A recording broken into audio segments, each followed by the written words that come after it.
I think of when about Liverpool is because my mum's side of the family all live there, so kind of more family, good to see them.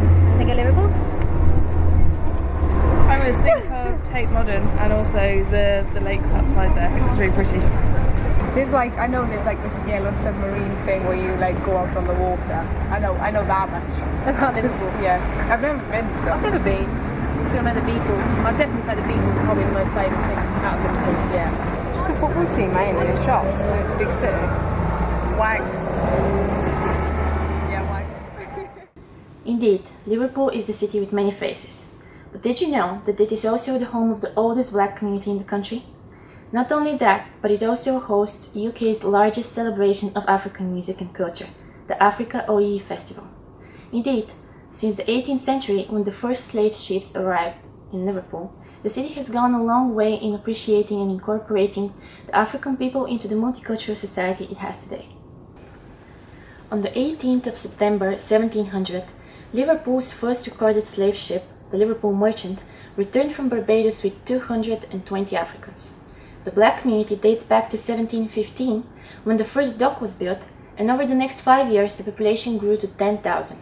By the end of the century, over 45,000 black slaves were brought to the city, bringing in vast profits and turning Liverpool into one of Britain's 4 most important cities.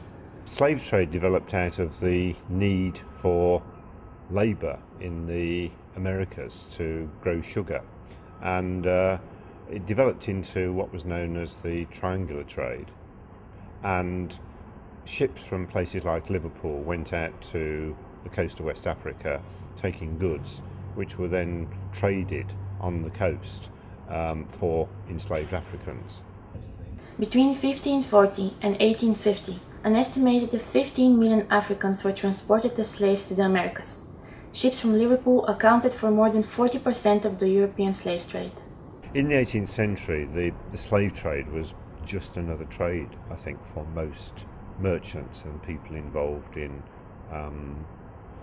trading. They just saw it as a different sort of cargo. And that to us nowadays, I think, is quite incomprehensible. And we just cannot understand how people could treat fellow human beings in such a brutal and inhuman way. The International Museum of Slavery is the first of its kind in the world.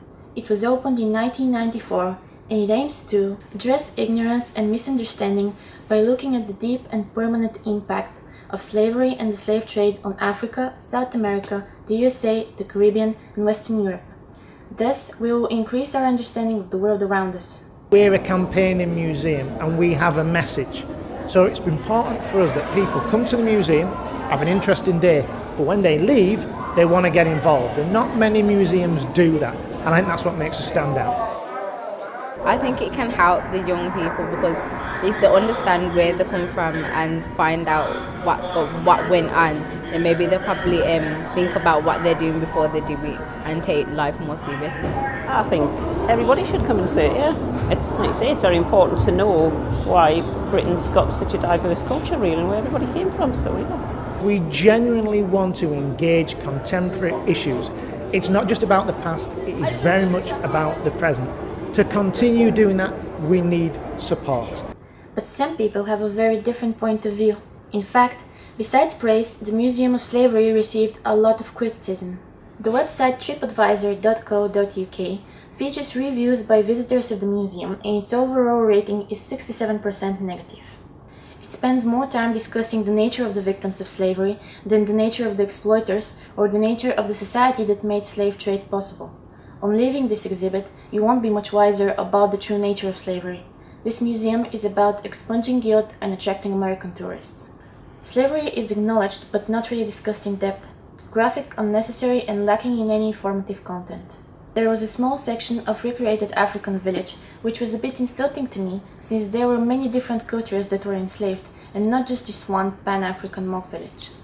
In his famous essay Orientalism, the American theorist Edward Said discusses that the sole fact Orientalism exists as an idea places a separation between the Far East and the Western cultures, bringing in the concept of the other. This can be applied to our case. Clearly, some people are worried that, among other things, what the Museum of Slavery succeeds in doing is placing racial separation, as it puts too much emphasis on the nature of the slaves, rather than discussing the political and ideological motives behind the slave trade. According to a 2009 research, Black people represent 1.9% of the population of Liverpool, with similar numbers to the Asian and mixed-race populations of the city, making for a truly multicultural cityscape. And while opinions about the Museum of Slavery vary, the Black community in Liverpool are proud of their heritage, and once a year, Sefton Park becomes the arena for Africa OE, UK's largest festival for African music and culture. It has been in existence since 1992, and for the past 20 years it has been growing bigger and bigger. This year it will take place on the 18th and 19th of June. As a registered charity and non-profit organization, all ticket income goes into festival funds and helps sustain the future of the festival.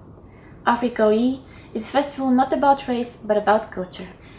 With too many negative representations of Africa, OE seeks to redress the balance and highlight the fantastic range of cultures. The festival is also a truly international event which harnesses the spirit of multiculturalism and tolerance.